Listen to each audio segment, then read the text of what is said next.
Welcome, everybody, to this week's edition of Valpo Basketball Preview, along with head coach Bryce Drew. This is Todd Eichow, and we take a look back first at what was a really exciting week, a great week. You go on the road. We had said, hey, down the road, close games will help when you get into close games, to have played close games. And now that you've played a few close games, maybe it really helped with two great wins on the road this past week. Well, it's nice when you win close games. Also, we've lost a couple close ones, earlier in the year, and you try to take from those and you try to learn.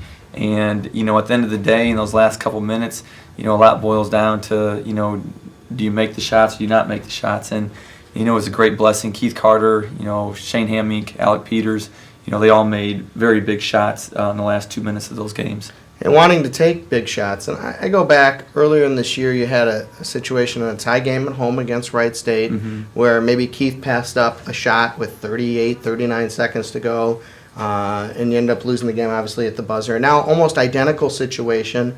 Keith has the ball, about 40 seconds to go, and he steps up and he takes the shot, giving you a 2-for-1 possibility if you need it, and also giving, showing the confidence to make a big shot at Milwaukee, and that basically won you the ball game.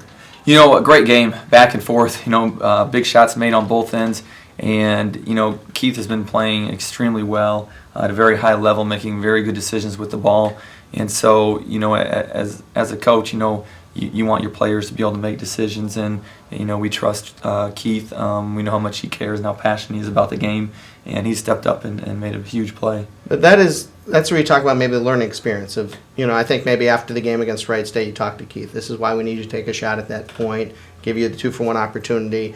We have confidence in you. Go ahead and make the shot. And maybe that was ringing in his head a couple weeks later. That's where the experience of a close game comes back and really helps you. It definitely helps. And, two extremely competitive games that, we had to make, tournament-type games with making adjustments and having to make pressure plays on both ends of the floor, both teams. And so, I definitely think those two games will make, all the teams better going forward. I thought the game at Green Bay probably has to be, maybe look back at one of the more kind of rewarding type games for the kids because you were so shorthanded in the game. Tavon gets hurt very early in the game, and it was the second game in less than 48 hours after a tough overtime game, and you're on the road against a team that's playing on senior night with two great all-conference seniors. Talk about digging down deep. The kids had to do it on Sunday. They did. There was many points in that game where, we were sweating through our jerseys. You could just see that we were working very hard and tired from playing two extremely tough games in less than 48 hours. And, the guys were very determined at timeouts. Players didn't want to come out of the game. They didn't want to rest. They wanted to keep playing. And, I think, their toughness and their togetherness really helped keep them together for that game. Talk about Keith Carter's kind of passion. And if you look at his decision there with 5-6 seconds to go, where he comes in the lane, almost any other player is going to try to force up a shot there. Who's going to think 3-4 seconds left now? And he makes a perfect bounce pass into a shooting spot for Shane Hammock. And then if you watch when the ball goes in and watch Keith's reaction, he pumps the fist and you can see it. It just tells you a little bit about where he's at right now. Playing with great poise. Didn't panic at all in that situation. Like you said, a lot of players would have taken a contested shot because they thought they had to get it up quickly. And so, his poise was just tremendous. And, again, he has great vision and he makes really good decisions. And, you have to credit Shane. Shane did a great job moving without the ball and being in a spot where Keith could find him. And then, obviously, that's, one of our, so far the biggest shot of the year. All right, then you come home. All right, let's rest up for a day. Postseason awards are announced, and a lot of congratulations. We congratulate you. Well-deserved Coach of the Year, and I think 3 times in 5 years. That's pretty good. That's a pretty good percentage. Well, it's definitely a team award, and we talked to our team about this. I think one of the great things about our team is the balance we have. Between 10 points and 6 points, we have 7 guys. Right. And there's no doubt this is a team award. I'm blessed to have great players, great managers, great staff, supporting staff that all are part of that award. Congratulations to Alec Peters, first team for the second straight year. Congratulations to Vishil Fernandez, Defensive Player of the Year, second year in a row, something that hadn't happened before.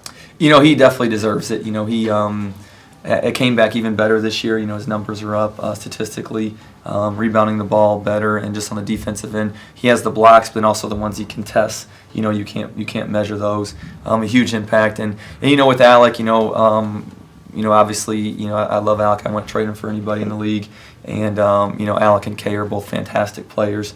It would have been nice if Alec could have shared in that award, but obviously they're two of the better players in the country. I'm sure the most important thing for Alec Peters is to win the conference tournament, and you know what's ahead of you. You don't know who you'll play on Monday. You don't know who you'll play on Tuesday. I think you'll be playing Tuesday. I feel confident in that, but how do you prepare when you don't know who you're going to play? Because a lot of times at this point in time, 3-4 days before a game, you're going over a scouting report.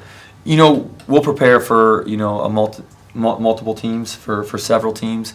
Our league is very open. Anyone can win any game, and our guys know that whoever we play out of the 4 teams, is going to be ready, and we're going to have to be ready. I got to ask you, it's a little different than the past few years when you've hosted.